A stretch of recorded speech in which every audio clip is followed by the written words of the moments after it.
Hello beloved. This is the kind of video that will stand for any season of the year, but I happen to be recording it on the weekend of St. Valentine's Day. And that naturally lifts the awareness of the Western world, at least, to the thing that makes our hearts sing, love. You might have heard of the 5 languages of love.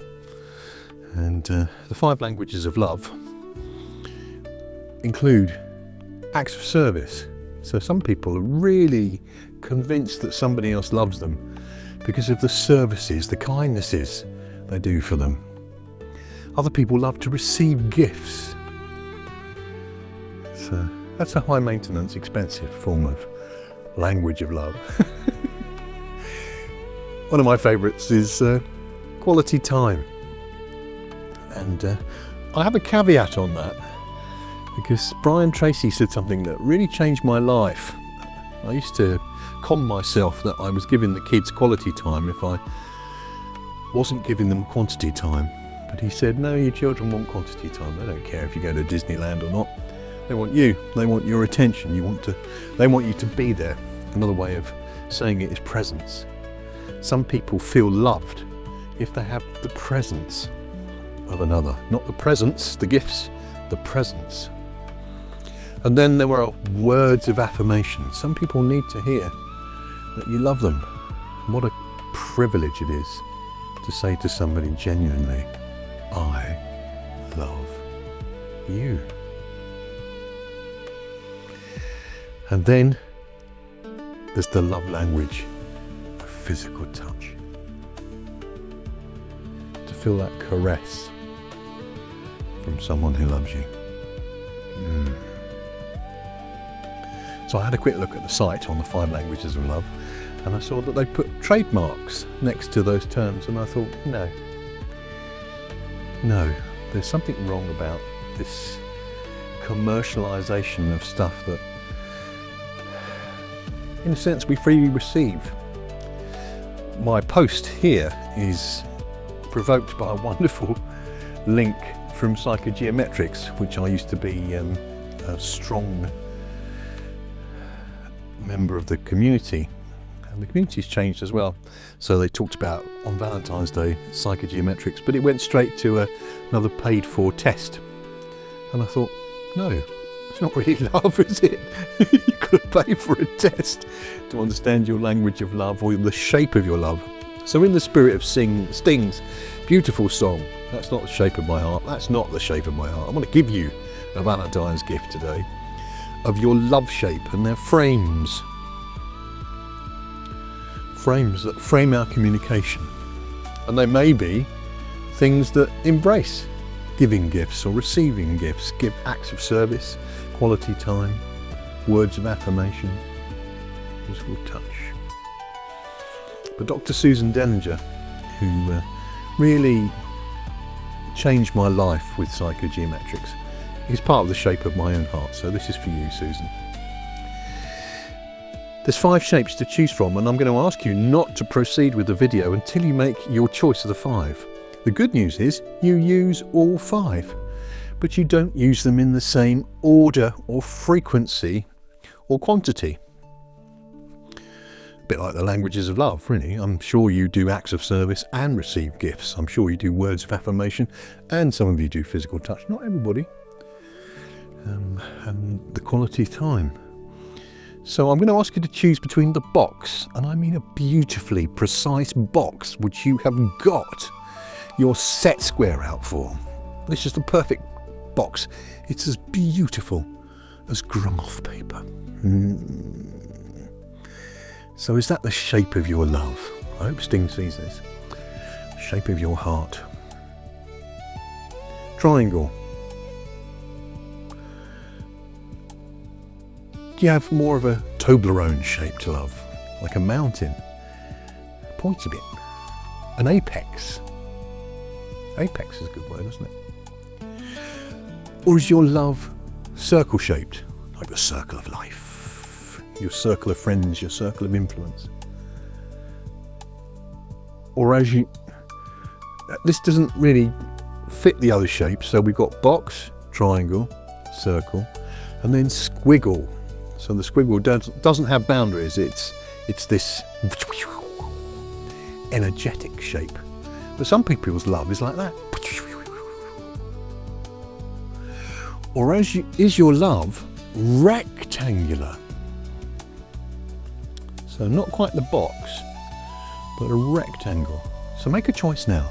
Box, triangle, circle, squiggle, rectangle. I shall, with quality time, wait patiently. So, beloved, if you chose the box, you chose well, because the shape of your heart is the shape of perfection. You are a professional romantic.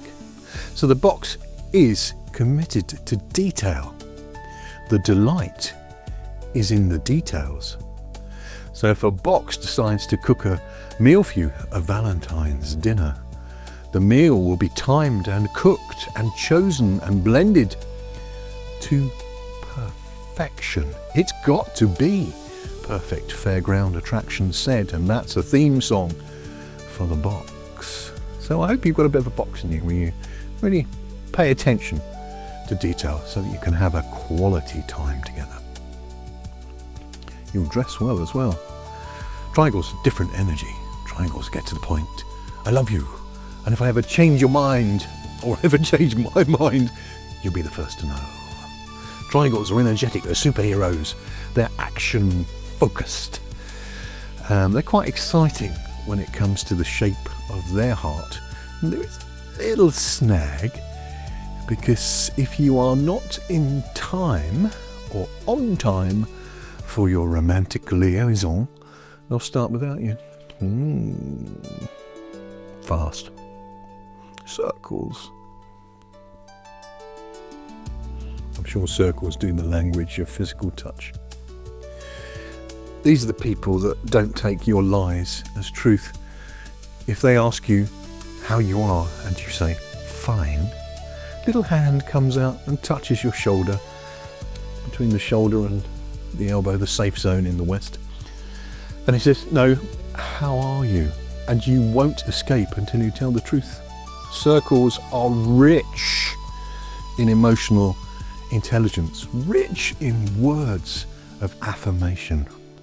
They are very trusting. They form what I call the burnt toast club. If they're cooking you Valentine's breakfast and they burn the toast, guess who eats the burnt toast? Yes, the circle. The circle will make a fresh slice for you. They'll give you the best egg, the best of everything. They just are givers of service, givers of gifts. They're rather lovely. So if you chose the circle, you chose well, but remember to choose yourself occasionally too. Squiggles, very entertaining, lots of energy. The one's most likely to wear a costume. So if you're into energetic, exciting, dynamic, adventurous love, choose somebody who has chosen the squiggle as the shape of their heart. Now, if you hang on for a minute, I'll just slip into my Spider-Man outfit and I'll be back. Rectangles, I'm not quite sure, and that's a great shape to be in for romance, because if you're not quite sure, your attention is not on yourself, is it? It's on the other person. And so you're looking for a way to follow their lead. You ask questions, you pay attention, you give quality time and quality attention, and then you mirror back to the object of your love. Not quite object, subject, the person you love, your beloved. You mirror back what's important to them. And then you choose the shape of your heart to suit the opportunity and need of the moment. So I hope that's a nice Valentine's gift for you. Are you the perfectionist? Are you the action taker? Are you the emotionally intelligent, sensitive soul? Are you the crazy, weird one who's awfully exciting to be with? Or are you the reflective rectangle that pays attention to the other person and gives them what they really need. Whatever shape is the shape of your heart, I hope you get the love you really need in this season of love.